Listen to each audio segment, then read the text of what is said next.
Começando mais uma edição do podcast PVC. Feito pra você.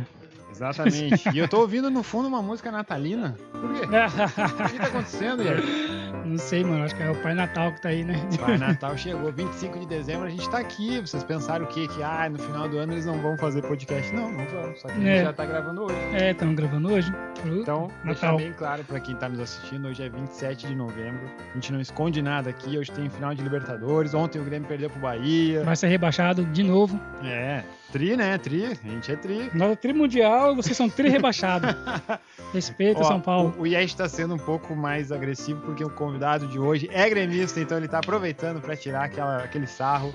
Seja muito bem-vindo, Luciano Gasperin. Falei correto? Não, falou errado, cara. Já começou mal. Como que é? Não, é Luciano Gasparini. Gasparini. Mas isso é compreensível, porque o Gasperin, né, tinha até um atleta, um goleiro, foi do Internacional. Então o Gasparini realmente não é um nome muito comum. Verdade, Gasparini. Mas tá perdoado, Italiano. Tá Italiano? Italiano e português. É Luciano Gasparini Moraes. Então tenho muito orgulho aí de ser descendente português. Sim. Então... Isso temos que ter orgulho, né? As pessoas não têm muito orgulho disso, né? Muitos brasileiros, né, acham mal ter os portugueses. Eu não sou muito assim, não tenho muitos preconceitos, porque eu tenho trisavô português, né? Português judeu, né? Então, eu não tenho nada contra os portugueses, tanto é que eu tô morando aqui. Já tens a cidadania? Eu tenho cartão cidadão, só que não como... Não assim. Sim. Foi mesmo na raça mesmo. Foi na persistência, foi na dificuldade. Né? E eu queria perguntar até pro Luciano se esse familiar, assim, com português, te fez vir para cá ou foi outros motivos que trouxeram aqui? Na verdade, foi um motivo familiar mesmo, mas não relacionado ao meu avô. Foi para vir tentar uma qualidade de vida melhor. Aqui nós somos do Sul, né, de Porto Alegre, e tivemos episódios de violência lá, e nós resolvemos, então, vir para cá. E a forma legal que eu encontrei foi através do mestrado. Naquela ocasião, eu não tinha cidadania portuguesa, hoje eu tenho. Uhum. E foi uma gratíssima surpresa. Eu não conhecia Portugal antes de vir e somos apaixonados pelo país. Sim, eu também não sou. Pensamos em voltar. E cada vez mais apaixonado. E agora tive a oportunidade de conhecer o Ricardo Queiroz e a cervejaria. O pessoal que está nos assistindo aí, vale a pena. Quem é do Porto, da região do Porto e arredores. Um espaço muito bacana. Na rua do Cedofeito, número 256. Isso aí, tá bem informado, né? Rapaz! E um clima muito familiar, um ambiente agradável, a cerveja gostosa. Então vale a pena. E vocês estão de parabéns aí por esse novo espaço. Sim. Eu Muito acho obrigado. que tem tudo aí para vocês crescer agora com um espaço bem legal para receber os convidados. É. Parabéns pelo trabalho que vocês estão realizando. É só o começo. Sim. Mas eu vi que vocês estão decrescendo em termos de convidados. Já tiveram convidados melhores do que eu. Não, todos são melhores. Já vi que tiveram uns convidados aí bem interessantes. E agora podem contar comigo também para ajudar a divulgar. Sim. E se quiserem contar comigo em outras participações, ou até mesmo para trazer convidados. Verdade. Sim, então a gente sempre comenta, né, com os nossos convidados para nos ajudar a trazer mais pessoas, porque são infinitas as pessoas que podem participar aqui, não tem essa. Ainda mais no mundo do futebol. Se famoso, jogou, né? não jogou. Sim. Tem relação com o futebol, já pode bater papo sobre futebol. Sim. Aí, bom, né? Como é bom falar de futebol, né? Antes de Ainda começar, mais assim, descontraídamente. Ainda mais descontraído, exatamente. Que é o que a gente mais gosta de fazer, né? Descontraído. Antes de começar aqui o podcast, né? Você estava falando que eu não gosto de saber do convidado, Mas né? não tinha começado ainda, eu pensei que já tinha começado. Não tinha. aí, realmente, quando o Rafael falou para mim, vamos conversar com o cara do cônsul do Grêmio. Eu falei, nossa, interessante, né? Porque nós não conversamos com ninguém dessa parte do futebol aqui em Portugal, né? Porque, na verdade, eu nem sabia, eu e Yesh Santana nem sabia que tinha cônsuls de times brasileiros aqui em Portugal, né? Então, eu falei, o nome e o que ele faz. Pronto, para mim é o que basta, né? É o meu jeito de fazer, mas a gente quer agradecer, né? Você ter aceitado, e você não é um cara, tudo bem, conversamos com pessoas de jogos, né? Que foi jogador, né? Tem aquela outra tipo de conversa, mas você também vai ser uma espetacular também, tenho certeza disso, entendeu? Como todos são, a gente sempre se surpreende com nossos convidados. É algo mágico, parece. Às vezes a gente fala, nossa, esse vai ser... A gente não sabe se vai ser difícil, como nós vamos conversar, chega na hora... A conversa flui, vocês são muito muito simpáticos Sim. e também descontraídos, isso ajuda muito. E agora vamos tentar trazer um pouco, porque não sei se vai dar tempo de ler todo o currículo do Luciano aqui. Leia para nós o currículo desse cara, vamos Ó, ver. além de cônsul do Grêmio aqui, da cidade do Porto, né? Porque, Exatamente. como o Yesh falou, né? Não sabia que tinha cônsul, Não mas sabia. aqui tem no mínimo uns 7 ou 8, se eu não tô Eu enganado. sei que tem do Palmeiras Grêmio. agora. Ah, do Grêmio. Só 7 ou 8 do Grêmio, ou Mas até por que mais. tudo isso? Do Grêmio? Por que tudo isso do Grêmio? São 9 consulados. Ó, viu? Mais. Mas a gente está tentando ampliar, né? Está Sério? tentando ampliar para várias cidades. É um propósito do Grêmio, né? Tentar ter quanto mais cidades melhor, tentar divulgar o nome do Grêmio, porque tem muitos gremistas. Só que no Porto, o nosso grupo tem 100 gremistas. É mesmo? Então nós nos reunimos nos jogos do Grêmio aqui na região do Porto, em Gaia às vezes. Não conseguimos fazer durante a pandemia, em função de motivos Sim. óbvios, né? Motivos óbvios. E eu até brinco com o Cristiano Barbieri, que era o cônsul anterior. Eu assumi o consulado em janeiro de 2019. Daí logo veio a pandemia, depois o rebaixamento do Grêmio. Eu brinco com ele que ele é um visionário, que ele se livrou do consulado, né? Às vésperas da pandemia, eu ainda não pude fazer nada, que um dos propósitos do consulado é realmente tentar agregar e confraternizar os gremistas da região, Sim. além, claro, de divulgar o nome do Grêmio. E, infelizmente, a gente não pôde fazer nenhuma das duas coisas. Divulgar o nome do Grêmio nesse momento tá meio complicado. né? E também confraternizar, que, ao meu ver, é o propósito maior, ainda mais quando se está fora do país. Sim. Então, as pessoas que têm um objetivo comum buscam se unir através de uma paixão, através de alguns objetivos em comum, como eu falei. E o Grêmio é essa paixão, é esse objetivo comum que a gente que faz com que nos reunamos e infelizmente não podemos fazer nesse período e o próprio momento do Grêmio dificulta, as pessoas se mobilizam, mas a gente fez campanhas durante a pandemia, foi muito legal, é até uma história muito bacana que se vocês deram a oportunidade também quero contar. Agora é a hora. Nós durante a pandemia vimos que tinha muitos brasileiros passando dificuldade aqui, perderam empregos, né? Muitos perderam emprego, começou um movimento de retorno muito grande para o Brasil. E nós começamos uma campanha para tentar arrecadar alimentos e vestuário para ajudar essas pessoas. Sim. E aí nós começamos ali dentro do grupo desses 100 gremistas, as pessoas colaboraram com valores, com doação de alimentos, vestuário, e eu comecei a passar para recolher isso. Depois, o segundo passo era saber para quem que eu iria doar essa recolha que eu fiz. Casualmente, nesse período, entrou em contato comigo, porque eu divulguei nas minhas redes sociais, um rapaz que disse que estava com 3 filhos aqui, que estava com dificuldade, que as crianças estavam que ele não tinha nem o que dar de comer para as crianças. Então, e ele viu que eu estava promovendo essa ação e queria saber se ele poderia ter direito a receber. Como eu não tinha feito nenhuma lista, não tinha feito nada, a arrecadação naquele momento tinha sido pouca, eu achei que ele fazia por merecer aquele receber. Aí combinamos um dia para eu levar as coisas na casa dele. Aí levei ele na casa dele e tal, entreguei, ficou emocionado, eu também me emocionei, né? Sim. De poder estar ajudando em nome do Grêmio, né? E também uma ajuda, assim, uma satisfação pessoal de poder estar ajudando um conterrâneo que está fora do seu país. Que é o mais importante, né? E aí, no final, o mais legal, eu perguntei para ele, não vai alterar em nada isso, mas só por curiosidade. Você é colorado? Que time que tu torce? Ele, Luciano, que ironia do destino, eu sou colorado. Nossa, e tô sendo ajudado pelo consulado do Grêmio. Então, aquilo foi um motivo de muito orgulho para nós, porque a ajuda era exatamente, tinha esse propósito, era ajudar quem quer que fosse, independente. Então, aquilo deu uma dimensão ainda maior, né, para o propósito de... Você é colorado, próximo, por favor. E aí, depois também ajudamos um outro rapaz também, que era em Trofa, nós fomos lá levar. E aí, depois, a gente tivemos algumas dificuldades. E essa é uma atividade, na verdade, que ela é... Só tem o apoio institucional do Grêmio, nós somos voluntários, não recebemos nada para isso. Então, isso também é um fator que dificulta, né? A gente tem que se mobilizar entre nós e tal, mas é muito gostoso, assim, eu estou muito satisfeito. Queria poder ter feito mais nesse período, mas infelizmente... Vamos ver, agora o Grêmio vai estar na 2ª divisão, vamos ver o que a gente consegue fazer, mas eu acho que o importante, o futebol é só, na verdade, um pretexto para a gente estar junto, se ajudar e fazer o bem.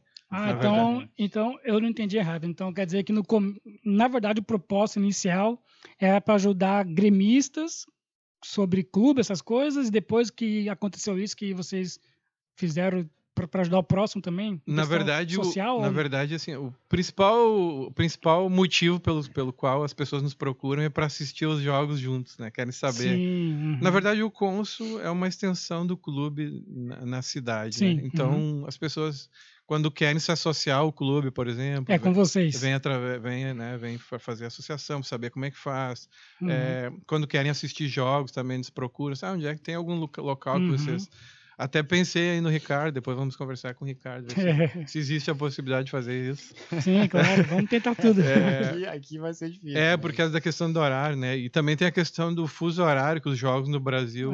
2 horas da manhã, Quando o Grêmio 1 hora. disputava os jogos da Libertadores, que não vai... Não vai ser tão cedo. A gente lembra Agora os desse- jogos vão ser mais cedo, vão ser aos sábados, talvez facilite, né? É Os verdade, encontros. é verdade. Porque Segunda-feira. antes, nos jogos da Libertadores, nós tínhamos essa dificuldade. Os jogos começavam 9h40, e aqui, normalmente, nesse período, estava no horário de verão. Aí ficava 1h40 da manhã, terminava às 13h40. Aí nem todos os bares têm disponibilidade para oferecer espaço, em função da legislação, da questão da vizinhança. Mas é isso, a atividade do consulado é essa. Agora segue lendo meu currículo. Vamos lá. Cara, essa foi a primeira parte. Cada parte do currículo é uma história. Pronto, Sim. é isso. Tem aqui que conseguiu a proeza de jogar futebol. Nós dois tentamos e não conseguimos. Miseravelmente, fracassamos. E ele conseguiu ir num clube muito importante lá no Rio Grande do Sul. Pelotas. O Grêmio. O Grêmio? Claro, né? Eu falei Pelotas, tá ligado? E o quê, tá ligado? Tipo, é óbvio que ele jogou no Grêmio e quero saber como é que foi, assim, com que idade. Se tinha Na verdade, desejo. não cheguei a me profissionalizar, né? Sim. Eu comecei, por curiosidade, comecei no Internacional. Ixi, mano. Mas aí era uma questão mesmo de circunstâncias na época. O Inter, eu queria muito jogar futebol. Sim. Que disse pro meu pai que eu queria jogar futebol, gostava. Sempre gostei desde pequeno. E não vem do meu pai isso, que ele gosta de futebol, mas não...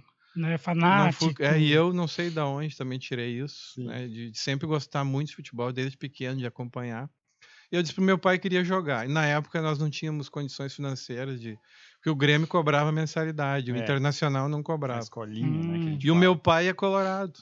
Meu pai é colorado. Nossa, cara, você é gremista pra Colorado. Gremista cara. em função da minha mãe, né? Sim. Mas aí comecei a jogar na escolinha do Inter. E Só pra gente saber que idade que... eu comecei a jogar em 84. Eu tinha 9, 10 anos. Naquela época todo mundo queria ser ponteiro direito, né? Na época tinha essa função aí. O Grêmio tinha o Renato Portaluppi. Só ele. Que Então, acha que é melhor que o Cristiano Ronaldo.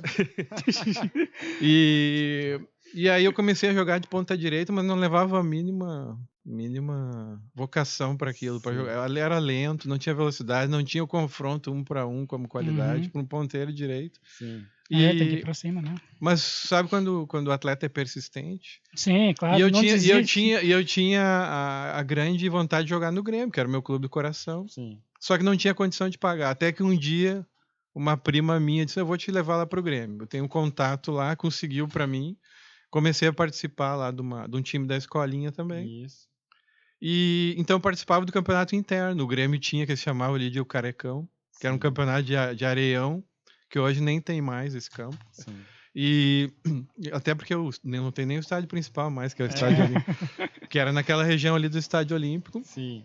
Comecei a participar dos campeonatos internos, mas sempre assim, ficava no banco, entrava de vez em quando. Até que um dia, num jogo no campeonato, de um dia de chuva, nós fomos participar do campeonato interno e o nosso goleiro não foi. E aí, como eu era o mais alto, o meu treinador disse: Luciano, tu é o mais alto, tu vai pro gol. E eu disse: mas eu não tenho jeito de jogar no gol, não, mas tu vai ter que colaborar conosco, né? O esporte coletivo, hoje é o dia, a gente precisa de ti. Tá bom, então eu fui. Eu sei que nós defendi tudo naquele momento. E ele disse: a partir de hoje tu é o nosso goleiro. Nossa Caramba, senhora. mano. Então ele ali. Virava frangueiro na hora. E aí eu virei goleiro da equipe, comecei a me destacar, fui para seleções de base do Grêmio. E aí fiquei no Grêmio até os 17 anos, 17, 18 anos, quando chegou um tal de Darley. Vocês devem conhecer. Quem é esse Só. tal de Darley? Pesquisem aí depois na internet. Tá? Darley de Deus aí. O que nós temos aqui de currículo, ele tem de título. Exatamente. E ali, na verdade, acabou a minha trajetória como atleta do Grêmio. Fui dispensado logo em seguida. Sim. Mas que achava ainda que podia jogar futebol. Joguei no Cruzeirinho de Porto Alegre lá. E pode chamar de Cruzeirinho? Pode, é carinhosamente. Imagina São Paulinho. Sacanagem. E aí joguei um campeonato estadual lá de juniores, e aí resolvi apostar em trabalhar, que eu precisava ajudar a minha mãe na questão mesmo de... Naquela época eu também futebol não tinha essa proporção. Não. Sim, como hoje, né? Hoje, como carreira, como se pensa hoje. A gente comenta muito sobre isso aqui no podcast. E na verdade, assim, também em termos de altura não desenvolvi muito. Fiquei nos meus 1,80, o que para goleiro... relativamente baixo. Depois, inclusive, era bem naquela época que eu jogava, o Mazzaropi era o goleiro do Grêmio. E ele tem essa altura. Exatamente. E mas sempre gostei do futebol, sempre quis estar envolvido. Aí não deu como jogador, eu disse, agora vamos tentar uma outra atividade. Aí segue. Aí eu tenho aqui a informação que ele é um árbitro da Federação Gaúcha de Futebol. Nossa. De futsal. De futsal. É bem diferente, né? Ou não? É muito diferente, tipo, nossa. Na verdade, assim, foi uma oportunidade que apareceu um curso lá, e eu resolvi fazer. E gostei muito, eu sempre gostei muito da modalidade de futsal. Uhum. E comecei a participar, porque eu já jogava, eu não praticava o futsal, né? Só praticava o futebol de campo. Mas surgiu aquela oportunidade de curso, e aí gostei muito de fazer o curso, comecei a acompanhar, tive uma imersão muito grande dentro do futsal, uma evolução dentro da arbitragem, que eu gostei muito. Uhum. E então foi uma das boas realizações assim, dentro do esporte na minha vida. Acho que o curso de arbitragem é uma coisa que eu indico. Você indica? Por que você indica? Mesmo que a pessoa não vá exercer atividade profissional, a gente amadurece ali dentro do curso e depois exercendo a atividade de árbitro, a gente tem que ter autodisciplina, autocontrole. Às vezes a gente é desafiado pelo atleta. Sim. A gente tem que ter um equilíbrio emocional para gerir uma partida. Tem que... É meio difícil. Difícil. É muito difícil ser árbitro de futebol. Principalmente quando a gente está atuando, a gente vê o quão difícil é. Quando a gente está fora. E ainda mais hoje, a gente vê o futebol na televisão, futebol veloz. A arbitragem, eu brinco, a arbitragem da TV é uma, a arbitragem do campo. Tem que decidir na velocidade do jogo. É muito difícil, mano. Tem que acompanhar a jogada, daí os caras falam, nossa, o árbitro não viu? Não é difícil, pô. Não é tão simples. Ele é um ser humano. Não, e eu gostei muito, tive oportunidade de apitar alguns jogos adultos, quando o futsal ainda recém estava iniciando no Brasil, foi naquela época que o Internacional foi campeão do mundo, em 97. Caraca, eu estava apitando naquela época, contra o Barcelona, no Gigantinho. Mas eu não tive a oportunidade de apitar aquela partida. Mas apitei jogos daquele time. Então foi muito legal. O time tinha o Ortiz, tinha o Manuel Tobias. Então, depois eu tive graves lesões no joelho, jogando futsal. Eu tive ruptura do ligamento cruzado, dos 2 joelhos. Daí eu tive que me afastar um tempo da arbitragem. Daí faltou motivação e foco para... Porque daí começa de novo com categorias menores, até pegar... Mudou a diretoria da arbitragem, eu acabei... Aí não deu certo como jogador, não deu certo como árbitro. Aí fui para uma terceira tentativa. E tá aqui, ó, jornalista... Cara, desiste mesmo, mano. Cara, jornalista esportivo, que é uma que me identifico muito, né? Porque eu me formei em jornalismo e lá na Universidade Fevale, Novo Hamburgo. Foi onde eu tive o privilégio, né, de ser colega do Rinaldo, que é o nosso amigo em comum, né? E aí quero que tu conte um pouco, né, como é que foi ir para essa área e a escolha, né, disso eu já entendi que foi, não deu certo ali, não deu certo, eu vou agora ficar perto ali que é o que eu também fiz, né? Ter que conseguir ficar perto. Como tu falou, né, a gente já conversou com atletas aqui que tem história, foi graças à minha opção pelo jornalismo esportivo, né?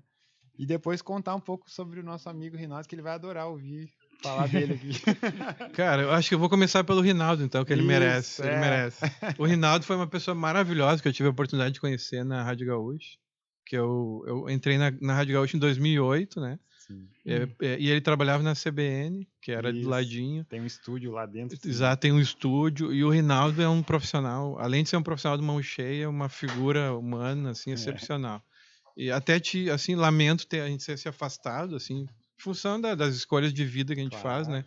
Mas é sempre uma pessoa que eu tive muito carinho. Naquela época eu estava aprendendo muito sobre rádio, né? Era tudo novo para mim. E o Rinaldo sempre muito disposto, sempre Uma pessoa maravilhosa, sempre muito paciente, sempre me ensinou muito, aprendi muito sobre operação de áudio com ele. Então, Rinaldo, um beijo aí pra ti. E uma pessoa, assim, que eu tenho um carinho muito especial por ele, lá dentro da Rádio Gaúcha. Porque, assim, na verdade, o jornalismo é um ambiente muito vaidoso, né? Isso, para ser bem sincero, é uma das coisas que me incomodava dentro do jornalismo. Eu também. Jornalismo é complicado. Eu tenho uma visão diferente, né? Porque eu não sou jornalista. E o Rinaldo era uma dessas pessoas que, embora ele não fosse jornalista, né? Fosse técnico, mas era uma pessoa, assim, completamente diferente daquele ambiente. Acho por isso que eu me identifiquei muito com ele. Sim. Mas, mesmo assim, fiz grandes amigos dentro do rádio. Não são todas as pessoas que são vaidosas, né? E então tive uma passagem maravilhosa pela Rádio Gaúcha, guardo com muito carinho, trabalhei lá há quase 2 anos, 1 ano e alguma coisa. Depois eu saí por motivos pessoais, né? Sim. E gostei muito, sabe? Na verdade, assim, agora voltando para a questão do jornalismo. Isso. Eu comecei a fazer engenharia civil. Olha. Estudei durante 6 semestres engenharia civil. Eu fiz 5 semestres de engenharia elétrica. E no fim eu saturei numa aula de cálculo, saí no meio, levantei e disse, não é isso que eu quero pra mim. Eu também saí dessa merda. E eu já trabalhava na área, na verdade. Já trabalhava na área, mas eu disse, não é isso que eu quero pra mim. Eu quero trabalhar com futebol, que é o que eu amo fazer. Só que aí surgiu a dúvida, o que eu vou fazer relacionado ao futebol? Aí pensei na educação física. De repente trabalhar como treinador, porque eu sempre gostei muito também dessa área de treino, de campo. A educação física é a área que mais se aproxima rápido para esses... eu acho que sim, né? sem todo dúvida. Mundo faz educação Primeira física, coisa, quando está relacionado ao desporto, é educação física. Ou é atleta, né? Ou educação física. Eu fui fazer um teste vocacional, que quando a gente sai muito jovem do ensino secundário, que é o ensino médio na minha época, a gente vai direto para a faculdade sem saber direito o que a gente quer. E eu fui também nessa onda aí, escolhi engenharia, porque eu já era técnico em edificações, já trabalhava na área. Já tinha... Então, já trabalhava com projetos e tal, mas sempre aquela coisinha do futebol. É o que eu gosto de fazer, é o que eu gosto, é a minha grande paixão, é o que eu vou fazer com prazer. Só que é aquela coisa, é difícil aliar satisfação pessoal com rendimento financeiro. Nem sempre a gente consegue. Às vezes a gente consegue o rendimento financeiro, não tem a satisfação pessoal. Às vezes tem a satisfação pessoal e não tem o rendimento financeiro. Eu imagino que acontece com você nesse momento. Mas se Deus quiser, vamos reverter isso. Sim, vamos. E eu... mas eu vou atrás desses sonhos de trabalhar com futebol. Obrigado, Giane. Trouxe o amendoim para nós. Amendoim. E fui fazer o jornalismo, fiz o teste vocacional, dei uma tendência para comunicação social. Aí me inscrevi na Unicinos. Então eu sou graduado pela Universidade do Vale do Rio dos Sinos, no Rio Grande do Sul. Gostei muito de fazer o curso lá, foi uma passagem maravilhosa na minha vida. Conheci pessoas que são minhas amigas até hoje, professores. Conheceu o Café? Não, esse não. Que é um senhor que trabalha no estúdio lá. E ele só colocava pro ar se ele tomasse um café antes. Tipo, tinha alunos que chegavam lá pra gravar, né? E o nome dele qual era? Agora me pegou. Porque o Rinaldo me mostrou que era o cara do café. Porque ele não deixava ninguém entrar no estúdio se ele antes não tomasse um cafezinho. É um senhor que trabalha lá no estúdio. Não sei. Na rádio? É. Pensei que fosse na faculdade. Na Rádio Gaúcha. Do estúdio da Unicinos, onde gravavam os áudios, os alunos gravavam os áudios lá. Mas não conhecia isso. Mas frequentou lá o estúdio. Sim. Imagino que foi o lugar. Foram as primeiras iniciações no rádio. Sim. E ali eu defini que eu queria trabalhar em rádio. Eu sempre gostei muito de escutar a Rádio Gaúcha, desde pequenininho. Eu era gaúcheiro, eu dizia, né? Sim. E o meu sonho, então, era muito pontual. Eu quero trabalhar em rádio, eu quero trabalhar no rádio jornalismo esportivo e eu quero trabalhar na Rádio Gaúcha. E eu tive a oportunidade, o privilégio de conseguir realizar esse sonho. Depois, por uma série de fatores, acabei não ficando. E aí resolvi, quando eu saí, a minha mãe ficou muito doente, acabou falecendo, foi esse o motivo principal. Resolvi montar uma assessoria de comunicação voltada para jogadores e atletas, para jogadores, treinadores e clubes. E aí eu tive a oportunidade de assessorar, inclusive, o Thiago Nunes, que hoje é o treinador do Ceará, foi do Corinthians, do Grêmio. Mas ele estava iniciando na carreira, estava no Juventude, naquela época, quando eu trabalhava com ele. Tive a oportunidade de assessorar o André Jardine, que hoje está na seleção brasileira. Passou no Grêmio. O Túlio Flores, que hoje é o preparador físico do Atlético Paranaense, multicampeão. Sim. O Tinga, que tá no Fortaleza hoje, que jogava no Grêmio. Tinga, né? O mito Tinga. Lateral direito. Não, lateral direito, não é o Tinga do... tá. Então, ali eu tive de novo um contato com essa coisa da satisfação pessoal e tava tendo alguma rentabilidade. Então eu estava encontrando ali essa equação. Sim. E só que aí teve essa situação de vir para Portugal e aí essa possibilidade ficou para trás. Porque aqui o mercado é diferente. Sim. Não tem o apelo de consumo, a necessidade de mídia que o atleta brasileiro tem. Porque é um país pequeno, todo mundo se conhece, já tem uma visibilidade natural. Sim. Então também ficou para trás essa atividade profissional. Aqui em Portugal eu trabalho numa outra área, que é a área do turismo. Uhum. E é uma outra área que eu me identifiquei muito. Inclusive pode divulgar o site. Posso divulgar. Claro. Então é viverbemportugal.com.br. Viver bem em Portugal. Que é uma atividade voltada para o receptivo de brasileiros, né? Todos os brasileiros chegam a Portugal com muitas bagagens e família numerosa, a gente está preparado para receber e para levar para o destino. Muita gente chega no aeroporto do Porto e vai para cidades ao redor, ou chega em Lisboa também, eu busco. Uhum. E também tours privados pelo país. Então é uma atividade maravilhosa. A gente faz amigos, recebe o pessoal que chega, viaja o país inteiro, tem o meu próprio negócio. Mas sempre fica aquela coisinha do futebol, né? Pô, o futebol. E o futebol? Mas tem, né? Eu vou dizer, tem uma ligação. Se eu não estou enganado, tem um clube, Esporte Clube Arcozelo, ou Arcozelo, vai me corrigir na pronúncia. Eu não sei também. Mas eu ouvi falar, mas eu não sei. E é atual vice-presidente do clube, é isso? Exatamente. É Arcozelo. Zelo. Arcozelo, na verdade, é uma freguesia que, para quem é do Brasil, é equivalente a bairro, né? Isso. É uma freguesia de Vila Nova de Gaia, que é da região metropolitana do Porto. Tô aqui do lado. Os meus filhos jogam futebol desde pequeno. Eu tenho 2 meninos. Hoje, um com 17, outro com 19. Só se fosse no Rio Grande do Sul, não falaria 2 meninos, né? Não, falaria 2 guris. 2 guris. Ou 2 piás, ou 2 piazão. Porque eu tô com isso também. Eu tô aqui há quase 2 anos e meio, fechou agora. E eu parei de falar guri, agora eu falo menino, menina. É que lá em Cuiabá também fala guri. A gente perde mas a gente perde. Eu também falo menino e menina. Pô, às vezes até miúdo eu falo, até arrisco falar miúdo às vezes. Fico triste de perder o meu guri, eu gostar de falar, guri. Ô, moleque. Mas continua, Luciano. Não, agora vocês falando aí dos idiomas e da língua, da linguística, eu sigo escrevendo para alguns sites, criando conteúdo para o Brasil e tal. Escreve miúdo às vezes. Não, esses dias eu fui escrever carregue no link. Daí o cara lá no Brasil. Não, carregue no link. O que é carregar, né? E aí depois eu me dei conta, carregue no link. Não é carregue no link. Lá ninguém vai entender. Ninguém vai entender, mas carregar. Eu tava falando dos meninos. Dos meus guris. Sim, dos moleques. Eles, quando jogavam no Grêmio lá, né? Os 2 jogavam lá no Grêmio. E aí eu trouxe pra cá e queria colocá-los de qualquer maneira pra jogar aqui, né? Sim, claro. Europa e tal. Não, e aí tinha um clube, fui pela questão geográfica, eu estava instalado em Vila Nova de Gaia, na parte do litoral lá. E aí eu fui pela questão geográfica, olhei e tinha esse tal de Sporting Clube de Arcozelo ali pertinho. Eu disse, eu vou lá dar uma olhada. Lá peguei um domingo, vi que tinha jogo, fui lá assistir a um jogo. Gostei muito das acomodações do clube, fui super bem recebido lá, perguntei como é que eu faço para trazer meus meninos para jogar aqui e tal. Não, traz aqui se eles gostarem, a gente gostar.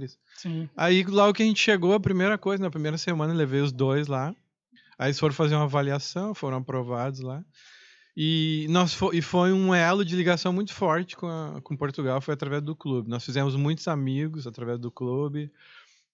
Eles foram muito bem acolhidos e quando acolhem bem os nossos filhos, sim, você, claro. A gente se sente acolhido, né? E aí nós fizemos muitos amigos e o futebol, eu sou um defensor do futebol como grande elemento de integração social, sim. Né? Mas sim, também sou. E aí, nós fomos muito bem acolhidos pelo futebol lá dentro do clube. Os meninos são benquistos até hoje, não jogam mais lá, mas toda vez que vão são muito bem recebidos, têm amigos ainda daquela época. A questão da arquibancada também, de assistir aos jogos dos filhos, aí começa a interagir com os pais. Então nós temos grandes amigos portugueses hoje que vêm dessa relação com o clube. E uma outra ligação que me aproximou muito assim, do clube foi o mestrado. Eu vim fazer um mestrado aqui em gestão desportiva. E aí todo na verdade, o Arcozelo era o meu campo de atuação para exercer, para praticar o seu mestrado aqui. O mestrado, as atividades, os exercícios, as questões de campo mesmo, né? Então, quando eu tinha que desenvolver um trabalho de gestão em projetos, fazia dentro do Arcozelo. Aí era uma mão de duas vias. O clube ganhava um projeto e eu tinha um local para desenvolver o meu trabalho.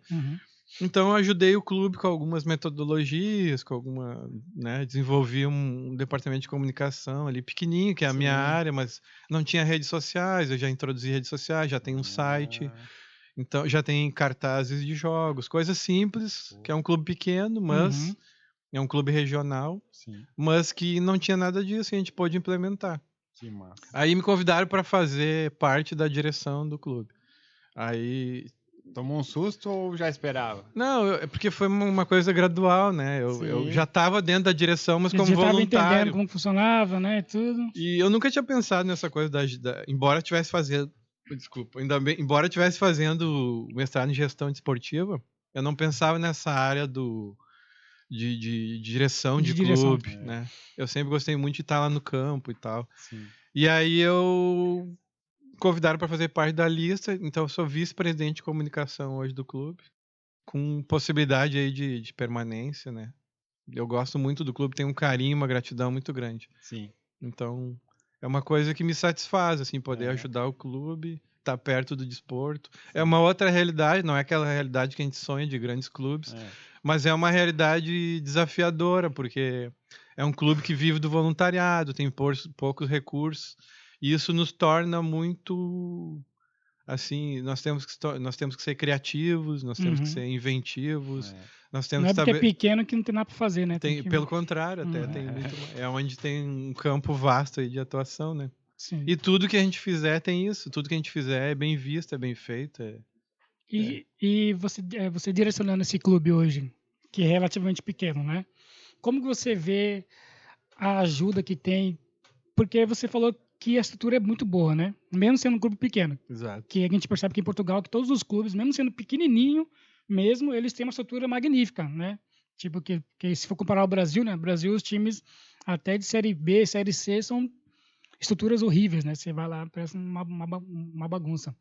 Mas como que você vê hoje em dia, você trabalhando lá dentro, como que é o andamento para melhorar a estrutura de um clube tão pequeno, mas ser tão boa assim?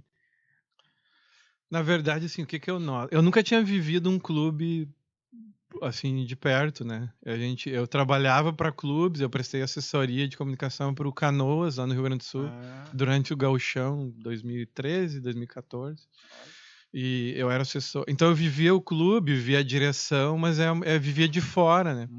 E agora eu tive a oportunidade de viver um clube por dentro. E a gente vê. Eu noto, assim, muita dificuldade nos processos, sabe? Muita dificuldade nos processos. A coisa é meio empírica, baseada na boa vontade das pessoas. Sim. E é isso que a gente está tentando fazer lá, implementar processos. É difícil, porque todo mundo quer ajudar, mas não para planejar, para pensar. Mas isso é em todo lugar, né? É difícil. Sim. É difícil essa parte de planejamento, ou planeamento, como eles falam. Planeamento é diferente. Mas às vezes a gente tem alguns embates, né? Mas com jeitinho, a gente vai implementando algumas coisas. Eles notam que o clube tem melhorias com a aplicação desses alguns processos. Sim. Então, no fim, acabam aderindo, né? E a gente vai ganhando a confiança. E a gente foi muito bem recebido lá. Eu acho que os portugueses, isso é uma coisa que eu quero falar, que eu gosto muito de Portugal e fui muito bem aceito em Portugal. E eu acho que eles recebem os brasileiros de maneira geral muito bem. De maneira geral, sim. Porque vão ter casos isolados, tem Sim. xenofobia, mas eu considero sempre como caso isolado. Sim. Porque vocês imaginam num país que 180 mil pessoas de outra nacionalidade ingressam no teu país, estão dividindo o mercado de trabalho, estão dividindo serviços, e ainda assim nos recebem muito bem, gostam da nossa cultura, gostam da nossa maneira de ser. Sim. E essa nova geração de portugueses está verificando, está identificando que que os brasileiros que estão chegando agora é um outro perfil. São famílias bem estruturadas que estão vindo para fugir da violência, que vem para investir. Né? Não era como há uns anos atrás. 20 anos atrás que vinha para fazer empréstimo e ir embora, né? Ou se prostituir algumas mulheres e ir embora. Que ficou muita fama aqui, né? A gente ouve muito, né? E a gente às vezes paga por isso. Paga pela fama. Mas tá mudando. Sim. Devagarinho a gente vai mudando esse conceito. Vamos dizer que nós aqui da Nova Safra estamos sendo importantes para que saia um pouco essa imagem e venha uma imagem de pessoas que vieram para agregar, para falar bem. A gente tá falando bem de Portugal. Sim, se fosse anos atrás, os brasileiros estariam, Portugal. Mas também tem outro pensamento nisso. Às vezes nós estamos aqui, a gente tem outra visão de Portugal, né? Porque muitas vezes eles vêm para cá, passam uma semana, é diferente você passar uma semana de férias do que você viver aqui. Exato. Né? É totalmente diferente. E o que eu ouço muito lá do Brasil, amigos meus, parentes, eles falam, você está em Portugal fazendo o que em Portugal? Portugal tá ruim das pernas, que não sei o quê. Eles não gostam de você. Aí a gente tem que reverter esse papel, falar, não, é diferente aqui, pô. Aqui tem os problemas, como tem em todos os países do mundo. Todos têm. Não é um país perfeito, né? Como a gente pensa que é. Vai para Portugal, vai ficar rico.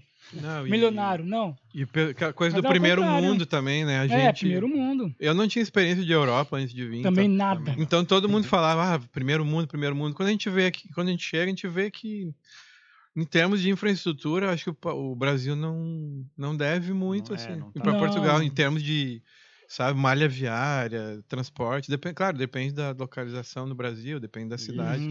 Mas foi uma coisa que eu vi, que o Brasil estava mais ou menos equiparado. Sim. Eu acho que a grande diferença está no comportamento das pessoas. Educação, né? Segurança, que é muito importante, então, qualidade de vida. Em termos de infraestrutura, acho que o Brasil tem lugares até que muito melhor até de que... Não, infraestrutura sim, né? Mas em questão de público, o serviço público no Brasil está para trás, né? Infelizmente. Aqui o serviço público é metrô, ônibus, essas coisas, autocarro, como eles falam. Até o Sistema Nacional de Saúde não é assim excepcional, mas funciona bem, nos atende bem. E para nossa realidade. E a gente conversa com os portugueses e vê que está degradando um pouco, né? Porque eles se sentem insatisfeitos, que já tiveram um serviço melhor, mas nós, comparativamente... Para nós é maravilhoso. Para nós é maravilhoso. Para nós está ótimo. E é legal esse contraste, né? Porque eu, antes de vir, conheci uma portuguesa que morava lá em Novo Hamburgo. Ainda bem ela desistiu dessa ideia, ela voltou pra cá. Ela foi daqui pra lá pra morar lá. Isso, ela foi fazer a faculdade na Fevale, né? E acabou criando um gosto, como eles dizem, né? E aí vou experimentar, e ficou anos lá, conseguiu RG brasileiro também agora. Legal. Luso brasileira, né, que fala. E aí, ela, antes de vir, a gente chamou ela, vem cá, vamos conversar. Daí ela falou, olha, não penses que lá é tudo isso, não. Já alertou bastante sobre buracos na estrada, sobre a demora para atendimento de saúde e tal e tal. E ela, por quê? Porque ela sabe a realidade de lá, ela viveu lá, né? E aí a gente chegando aqui e vê que realmente tem estradas que não são boas, tem atendimentos que não são bons. Então a gente percebe que é um país normal. Sim, tem seus problemas, né? No início do teu discurso falou que chegou aqui e o Brasil não tá tão atrás. Então é isso. Então a gente só não encher de flores a coisa toda. Falar que é mil maravilhas que não é. Que daí a pessoa vai vir e vai... então aí eu acho também que depende muito do motivo pelo qual as pessoas vêm, né? Às vezes as pessoas... Eu vim procurando segurança e eu encontrei isso aqui. Tem pessoas que vêm em busca de dinheiro, aí não vai encontrar. Não vai encontrar. Tem pessoas que vêm em busca de impor a cultura brasileira aqui, também não vai se dar bem. E aí às vezes vai voltar falando mal de Portugal, porque não encontrou aquilo que buscava. E ao contrário de nós, que encontramos, então isso nos satisfaz, né? Exatamente. Falou perfeitamente, sim. Porque mestre, eu também... Né? Respeito. Pô, o cara tá aqui 5 anos, né? E, criou o cônsul do Grêmio, tá ligado? O maluco sabe o caminho certo. Eu não quero ir embora pro Brasil mais, tá ligado? Não quero mesmo. Só quero ir embora pro Brasil mais. Tipo assim, olha só. Eu só quero ir pro Brasil se for pra comer alguma coisa lá e ver a família, os amigos e vir embora. Ficar uma semana no máximo, né? Esse é o meu sonho da minha mulher. Ainda bem que ela tem o mesmo sonho que o meu. Porque nós viemos pra cá também pra estudar e trabalhar segurança, como você e como muitos brasileiros, e qualidade de vida. Porque realmente tem. A diferença é gritante, tá ligado? Então a gente não quer ir embora também, não. A gente quer ficar aqui em Portugal, eles que nos aturem agora. Vamos, como que fala? Vamos que quando eles foram pro Brasil, eles colonizaram, né? Vamos recolonizar agora. do modo bom, né? Do modo bom, lógico. Aproveita aqui, estamos falando de currículo. Fala aí o que tu estudava e quer voltar a estudar. É o momento agora. Eu estudava engenharia elétrica no Brasil, lá na UFMT, em Cuiabá. Tomou algum choque nas aulas práticas? Nunca tomei nada. Fomos para usinas e tudo. Só que, cara, não é o que eu queria. Eu estudei mais e passei para medicina. Estudei medicina no Brasil durante 3 anos. Aí eu falei pra minha mulher, amor, eu quero fazer medicina lá em Portugal. Isso em 2019. Aí viemos.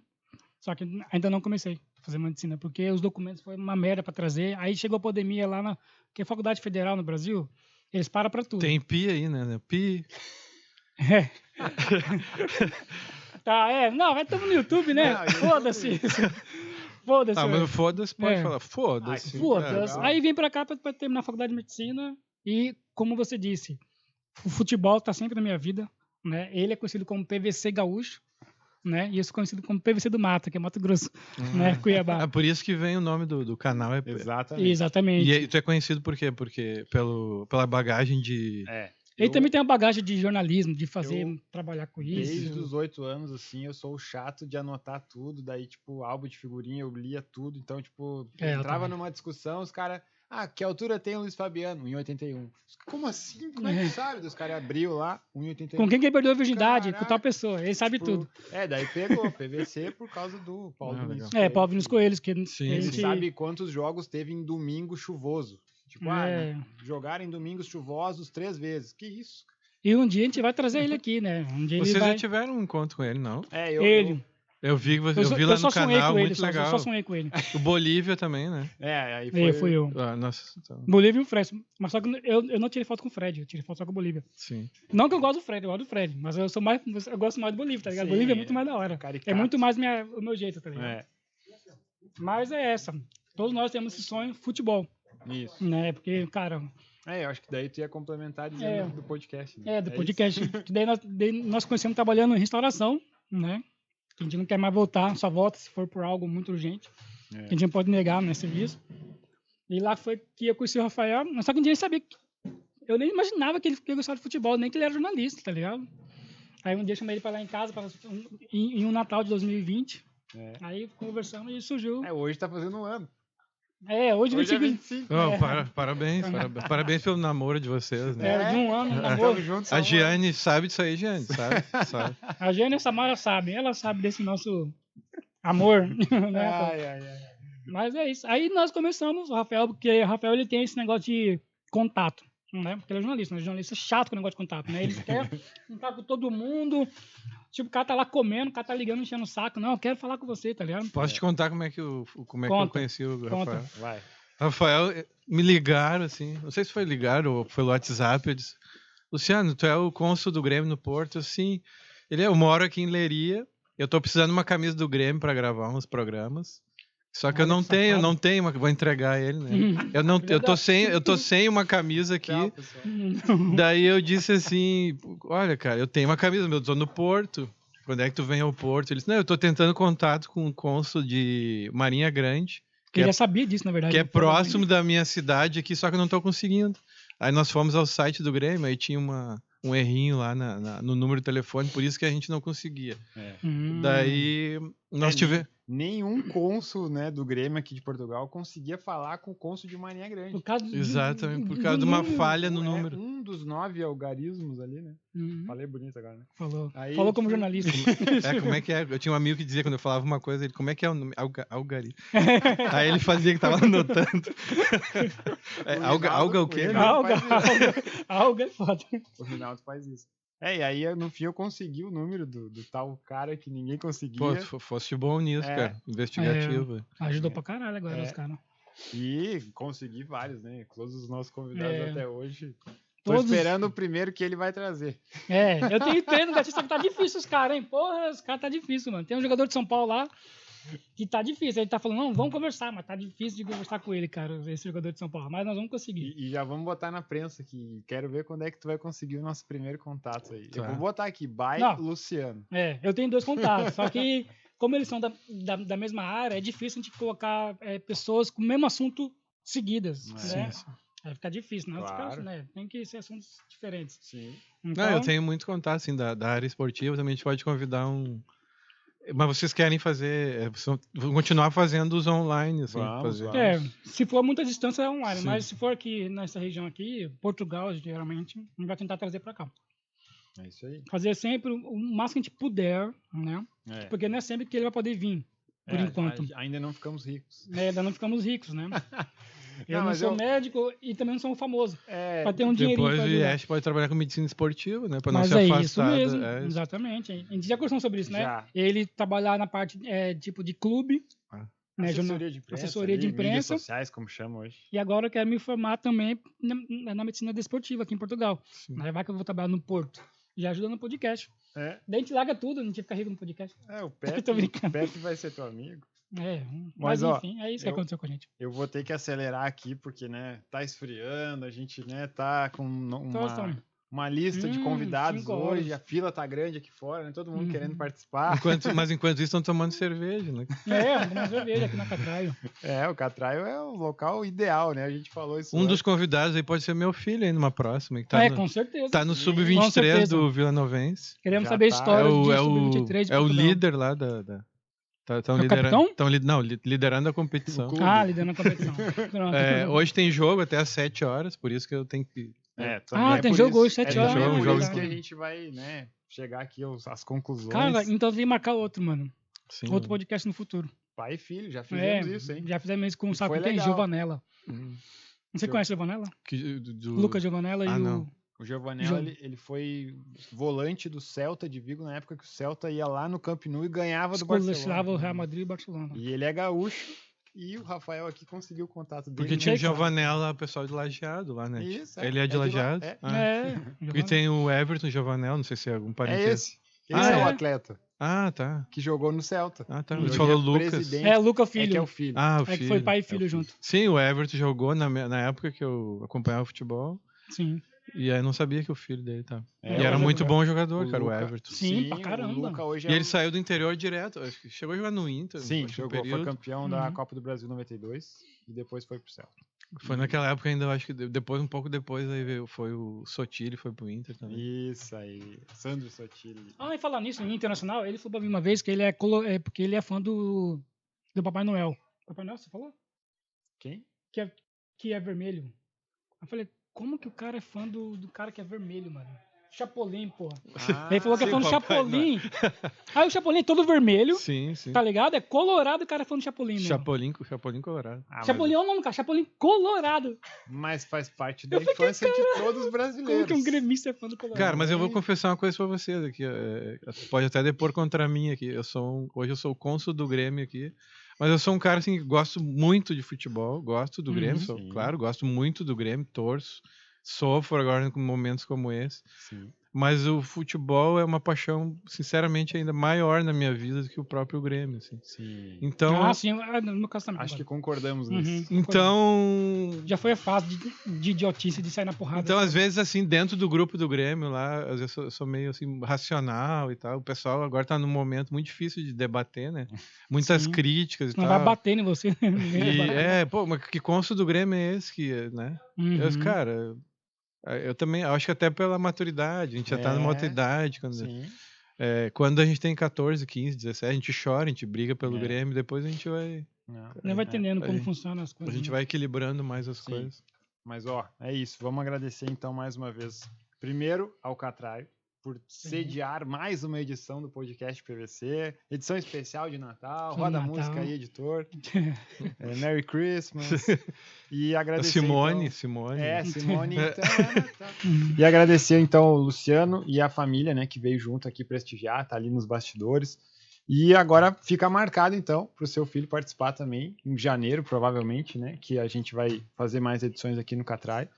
E vamos manter contato para a gente também conseguir outros contatos. E assim, jornalismo é contatos e a gente vai crescendo juntos. Vamos conseguir. Eu vou indicar alguns aí para vocês. Beleza, então. Tá bem? Então, quero agradecer. Obrigado. Mais uma vez aí, parabéns pelo projeto. Obrigado. Parabéns ao Catraio. Eu nem sabia também, sinceramente, o que era Catraio. Eu tô há 5 anos aqui. Foi uma novidade para mim essa palavra aí, Catraio, que é moleque, para quem não... Pois é. Esse sinônimo de moleque. É. Catraiar. Catraiado. Pô, sou catraiado do cara. Muito legal. Muito fixe. É muito giro também. Mas é isso Mas aí, muito então. obrigado mesmo por ter aceito. Que isso, né? cara. Foi um Ter prazer ouvido. imenso. Então é isso, É né? isso. Vamos Fica aí. encerrando aqui, então. Feliz Natal a todos. Curta, Vou comenta. Vou deixar o Luciano dar um tchauzinho pra câmera aí. Feliz Natal, pessoal. Curta, comenta. Pai Natal. E é isso, então. Ó, se inscreve aqui no canal, ativa as notificações pra ficar por dentro de todos os nossos podcasts, né, Yash? Exatamente. Comenta, compartilha, segue e ajuda a gente a crescer mais e mais. Eu queria fazer um desafio pra vocês. Podíamos fazer um podcast e eu entrevistando vocês. O que vocês acham? Pode ser. Aí eu vou entrevistar vocês. Equipamento é o que não falta aqui. Não, vocês estão muito bem de equipamento, cara. Parabéns. Pode fazer inveja aí pra muitos canais bem. né? É. Também acho. Fica com inveja. Tchau.